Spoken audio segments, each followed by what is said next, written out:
ទាំង6ចំណុចបង្ហាញពីបញ្ហាជំងឺលើសក្រពេញទីរ៉ូអ៊ីតវីដេអូមុនរូបសម្បត្តិបានបង្ហាញពាក់ព័ន្ធជាមួយនឹងសញ្ញាខ្លះៗទាំង6ចំណុចពាក់ព័ន្ធជាមួយនឹងអ្នកដែលគាត់មានបញ្ហាកង្វះតើតើនឹងជំងឺក្រពេញទីរ៉ូអ៊ីតតែបងប្អូនអរគ្នាថ្ងៃហ្នឹងគឺបងប្អូនមកដឹងពីបញ្ហាអ្នកដែលគាត់មាន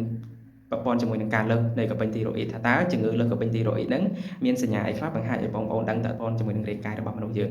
សញ្ញាទី1ដែលបងប្អូនកំណត់សម្គាល់ថាយើងមានបញ្ហាជំងឺលើសក្រពេញទីរ៉ូអ៊ីតគឺការដែលបងប្អូនហ្នឹងគឺស្រកគីឡូដែលដឹងមូលហេតុហ្នឹងជាសញ្ញាមួយដែលបញ្ជាក់ប្រាប់បងប្អូនថាកំពុងតែមានបញ្ហាលើសក្រពេញទីរ៉ូអ៊ីតសញ្ញាទី2នេះគឺបងប្អូនអរគ្នាការរំលាយអាហារបងប្អូននឹងលឿនបានន័យថាប្រព័ន្ធរំលាយអាហារបងប្អូននឹងលឿនដែលវាចងភ្ជាប់ជាមួយនឹងចំណុចទី3ជាសញ្ញាទី3ដែលកំពុងបញ្ជាក់ប្រាប់តែយើងមានបញ្ហាជំងឺលើសក្រពេញទីរ៉ូអ៊ីតគឺយើងអាសារាករូសបងប្អូនអញ្ចឹងចំណុចទី3ក៏ដូចជាសញ្ញាទី3ហ្នឹងវាបង្ហាញឲ្យបងប្អូនមានការដែលបងប្អូនអាសារាករូសហ្នឹងជាចង្កោមមួយដែលកំពុងតែប្រាប់បងប្អូនពីបញ្ហាជំងឺលើសក្រពេញទីរ៉ូអ៊ីតចំណុចទី4គឺគេងអត់លក់បងប្អូនអរគ្នាសម្រាប់អត់សូវលក់ឬក៏គេងអត់សូវលក់ហ្នឹងចូលជាចំណុចមួយដែលរួមបញ្ចូលដែរហើយចំណុចទី5គឺអាសាបែកញើសនៅក្នុងខ្លួនហ្នឹងបងប្អូនហើយចំណុចទី6ចុងក្រោយភ័យខ្លាចប្រជាមានអារម្មណ៍ថាឆាប់ខ្លាំងឬក៏ធុញថប់អញ្ចឹងរោគសញ្ញាទាំង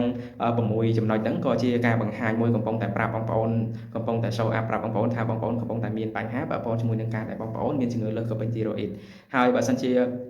ពុកម៉ែបងប្អូនកំពុងតែរស់នៅក្នុងរោគសញ្ញាទាំង6ហ្នឹងហើយកុំភ្លេចទៅតាមដានឬក៏ទៅឆែកអាប់សុខភាពមើលជាមួយនឹងអ្នកជំនាញក៏ដូចជាអ្នកឯកទេសដើម្បីដោះស្រាយបញ្ហាសុខភាពហ្នឹងឲ្យទាន់ពេលវេលាអញ្ចឹងការចែករំលែកពីវីដេអូប៉ះពាល់ជាមួយនឹងក្រពេញទីរ៉ូអ៊ីតគឺខ្ញុំមានការចែករំលែកខ្លីៗតែប៉ុណ្្នឹងទេហើយបើសិនជាពុកម៉ែបងប្អូន